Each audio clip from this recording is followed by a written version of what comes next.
Salut à toi, j'espère que tu vas bien. Bienvenue dans cette nouvelle vidéo où je te donne des astuces qui vont t'aider à faire avancer ton entreprise. Voilà, moi c'est Pauline, je suis consultante en bilan de compétences et formatrice pour la création d'entreprise. Je suis là ici aujourd'hui pour vous parler d'un sujet qui est: est-ce que tu es plus dans ton business ou est-ce que tu es plus sur ton business? Donc on va déjà tout de suite commencer par définir ce que ça veut dire, tout simplement. Donc, à savoir que d'être plus dans son entreprise, ça veut dire que tu vas, passer tes journées, en fait, à, faire des tâches, répondre au téléphone, répondre à tes clients, faire ta prospection, faire ton administratif et cetera. Tu vas passer tes journées à faire, des actions, voilà, que tu aurais pu faire aussi quand tu étais salarié. Donc en fait, ça revient au même que d'être salarié et parfois justement, c'est trop. Voilà, tout simplement. Il faut un juste équilibre entre être dans son entreprise et être travailler sur son business, d'accord? Tandis que travailler sur son business, en fait, ça va être, de réfléchir au développement, de réfléchir à la croissance, à la stratégie, de réfléchir à de nouvelles offres, à des nouveaux marchés et cetera. Donc tu vois, ça va être vraiment de faire avancer ton entreprise. Donc, j'ai envie de te dire, aujourd'hui, on va s'intéresser à l'équilibre entre les 2. Oui, il faut un équilibre en fait, c'est comme dans la vie, sinon ça peut pas marcher, d'accord?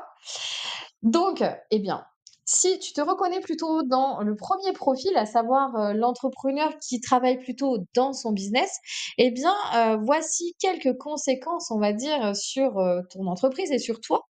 Si tu es trop dans ton business, tu vas avoir tendance à, avoir l'impression qu'il faut que tu travailles plus pour faire avancer ton entreprise, à avoir l'impression que tu es indispensable aussi, hein, pour faire tourner l'entreprise, à avoir l'impression, que tes journées sont pas assez longues, que tu fais que gérer des urgences ou, que tu as vraiment, une vision à court terme. Tu peux avoir aussi l'impression de te faire dépasser par le temps et d'avoir une montagne de travail à faire.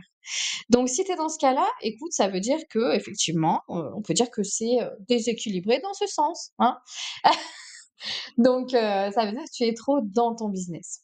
Tandis que si tu es trop sur ton business, c'est pas bien non plus, hein, c'est déséquilibré.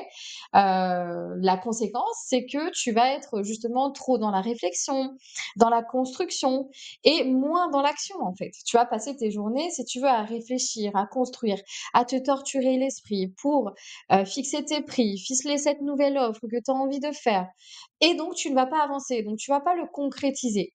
C'est ça un petit peu le piège d'être trop, de travailler trop sur son business. Donc écoute, ce que je te propose aujourd'hui, c'est vraiment un exercice pour que tu puisses, rééquilibrer les choses et que tu puisses, organiser ta semaine. Avoir un calendrier de la semaine type idéale dans ton organisation. D'accord? Bon, avant de faire ça, je te donne un exemple, mais moi, tu vois, par exemple, maintenant que je suis plus salariée, hein, depuis quelques années, voilà comment, se dispatche mon temps.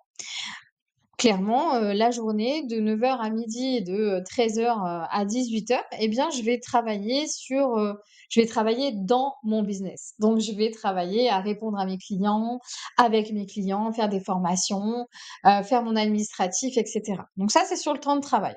C'est sur le temps de travail finalement, quand j'étais salariée quoi, tu vois?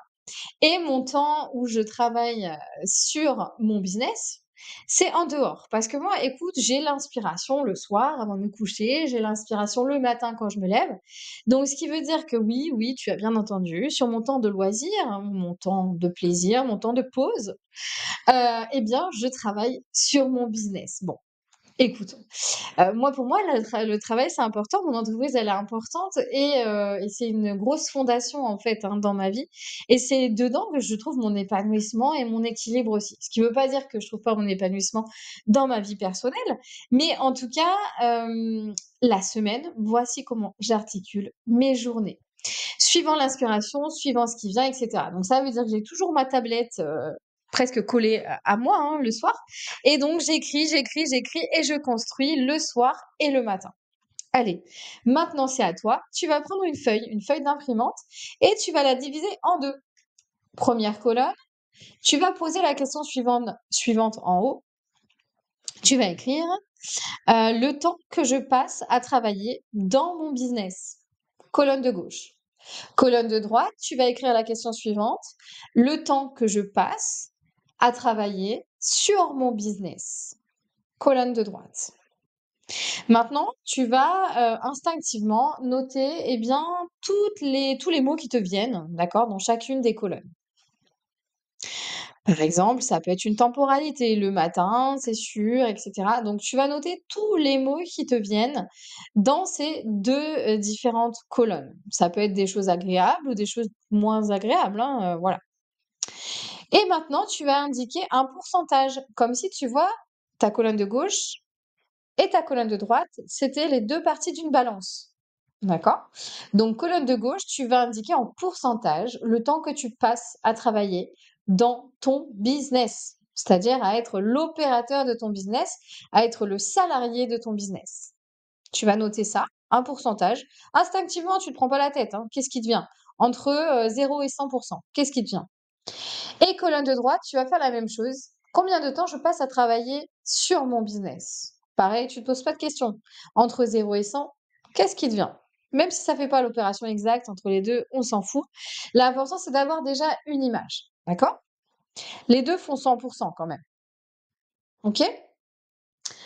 Une fois que tu as fait ça, tu vas aller dans la colonne où c'est déséquilibré. Donc, par exemple, si tu passes, je sais pas moi, 50% de... Pardon, pas 50. Mauvais exemple. Merci Pauline. Si tu passes 70% de ton temps à travailler dans ton business, tu vas aller dans cette colonne-là, colonne de gauche, et tu vas écrire qu'est-ce qu'il faudrait pour rééquilibrer les choses et que je travaille, donc, si tu sais compter, comme moi, 20% de moins dans mon business et 20% de plus sur mon business. D'accord? Tu écris juste cette question, mais à ta façon. Qu'est-ce qu'il faudrait pour que je travaille moins, en fait, dans mon business? Et là, pareil, tu laisses venir tous les mots qui te viennent. Qu'est-ce qu'il faudrait pour que je travaille moins dans mon business? Et là, tu laisses venir les solutions, tu ouvres les portes, hop, tu ouvres à l'infini, d'accord? Et tu laisses entrer tout ce qui doit entrer. Et là, magie, tu as la solution.